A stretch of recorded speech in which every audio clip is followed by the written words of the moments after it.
Ted, how do I stay raw vegan if I'm just starting out and I'm a runner and I go to school? How do I get my fruit in a way that is really convenient and is really easy for me to sustain long term? That's a good question. That's a question I think a lot of people have. And the thing you want to realize first and foremost is that the fact that you want to do this in the first place is a really good sign that you will eventually find a way to succeed, whether you succeed because of this video or not. But I'm gonna make this video anyway just to maybe reaffirm some things you already know, or maybe remind you of some things you already know, but just basic fundamentals that will help anyone succeed on raw vegan long term, every time. First things first, you wanna always stay stocked up. I'm in love with the cocoa. You don't need to have this many coconuts, but you better have enough ripe, unripe, frozen, refrigerated, and cupboard fruit available at all times. I'll say that again. You want to have ripe fruit that you can eat now. You want to have unripe fruit that you could potentially eat tomorrow or the next day or the next day. You want to have frozen food that you can eat at any time just by thawing it out. You want to have fridge food that's pretty ripe, so you should probably eat it pretty soon, but it's in your fridge just in case for backup.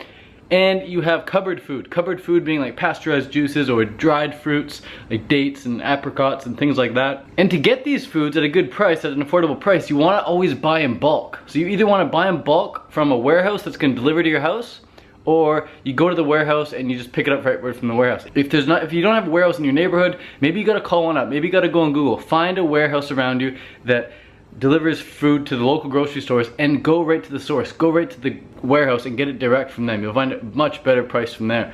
If that's not possible, then go to your local farmer's market and see if you can buy bulk from there. If that's not possible, go to the grocery store and buy bulk from them. If they don't give you a discount, tough. Do what you gotta do to make some more money, maybe work a couple extra shifts at work. Just find a way to get the money so you can afford the fruit. If you don't have the fruit, you're screwed. If you don't have the fruit, you're screwed. Now on that note, how much food should you stock up? How much food should you always have in stock? You want to have more than enough. You want to have more than enough. I got people coming over to my house every single day. They always come to my room like, hey Dave, can I have a dragon fruit today? Can I have a banana? Or the maids come in, the maids clean my room. I don't want to tip them, so I just give them some fruit instead. I have more than enough fruit. And also, some of the fruit I buy doesn't ripen up properly. Some of the fruit I don't get to, so it just rots or molds, or I throw it in the garbage, or like I said, just give it to my friends. Or the birds come, I leave some fruit outside, the birds will come and start to nibble at it. So you gotta have some food for the birds, man. Buy more than enough. Don't just think about yourself. You wanna have the abundance mentality. Buy a lot. You wanna have more than enough fruit in stock at all times. That also just makes you feel very empowered and very powerful. When you look around, you see all this stock, man. You feel freaking good having this around. You know you're never gonna go hungry. You know you're never gonna go thirsty. You've got it in stock, you've got it in control. Second thing, you want to always make sure that you're grazing. You're just constantly trickling the fuel in as the day goes on. I am always race ready, okay? So after every little snack I have, after every little meal I have, I can go out and run a sub 20-minute 5K. That's a good standard to set for yourself, is to always be race ready after a meal. Your body is much better at regulating itself when you graze. You know exactly how much to eat. Not too much and not too little. You can just purr along all day long. Energy level is always good, and you never have that sense of like, oh my god, I need to eat now. Just purring along. I need to eat now, I need food now. Like a lot of the people I hang out with, they'll say, I need to eat now. I never have that anymore because I'm just constantly trickling the fuel in as we go.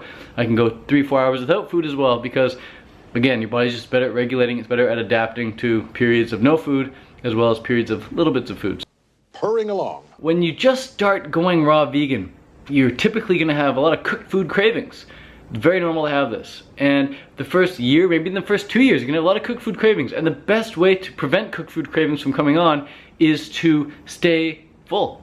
Stay full. So I don't mean stuff yourself silly. I don't mean carb the F up to the point of wanting to vomit, but just always eat enough so that you're never tempted to eat something that you don't want to eat. Just focus on the fruit, fill up on the fruit as much as you can, but do your best not to stuff yourself uncomfortably. Like I said, you always want to eat enough so you're always race ready. You always want to be able to go run out a 5K 15 to 20 minutes after every meal. Now, how do you do this? What's a practical tip? What is something I can just say that you'll be able to take and go away from this video and do every day?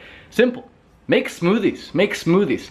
If you've got a smoothie on hand, you've got food on your dashboard of your car, you've got food on your office desk at work, you've got food on your bedside table when you wake up or when you go to bed, or once you take a nap, or if you're having sex with your partner, you always got a smoothie right there. Smoothies are great to go. And what's a great smoothie recipe? You blend up some bananas, you blend up some dates, you throw some frozen berries in there, maybe some leafy greens. If you're in the UK or Canada, you got some good greens, cheap greens. Throw some greens in there, mix it up, get some more minerals if you're into that sort of thing. Or if you got good coconuts, pour some coconut water in there. Now, obviously I don't eat greens or vegetables, so I don't do that. And I rarely ever have smoothies. I use my blender to pour coconut water in so that I can use the blender jug to pour that into smaller water bottles to take with me. But if I was to have a smoothie here, yeah, I'd just blend up some bananas, dates, and coconut water. Very, very simple.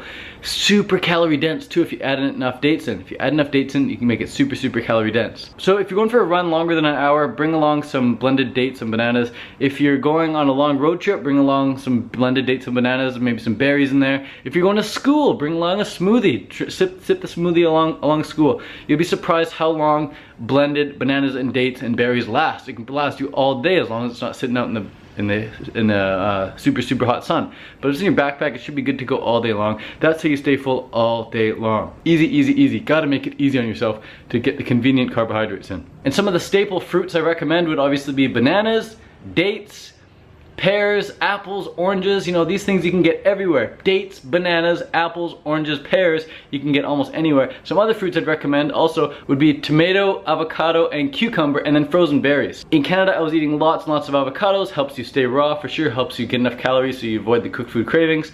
The frozen berries are great additions to all smoothies. And then the cucumber and tomatoes, they're so refreshing, and they're those non-sweet fruits that you can just crunch into and nibble along all day long.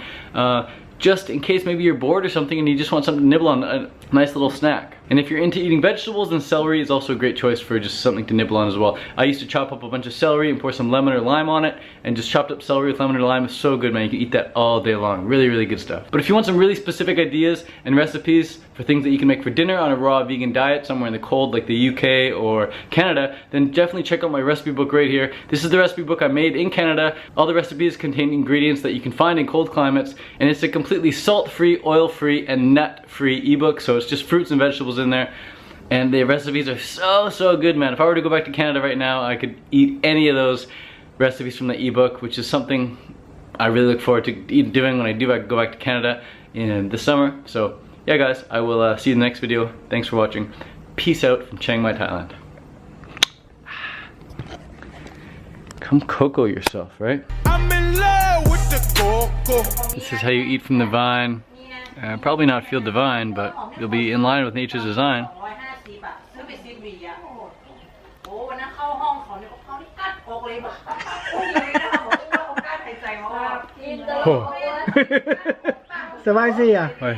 Fruitarian, living lifestyle. Learn about the benefits and start now. Eating from the vine and feeling divine. Fruit living with nature's design.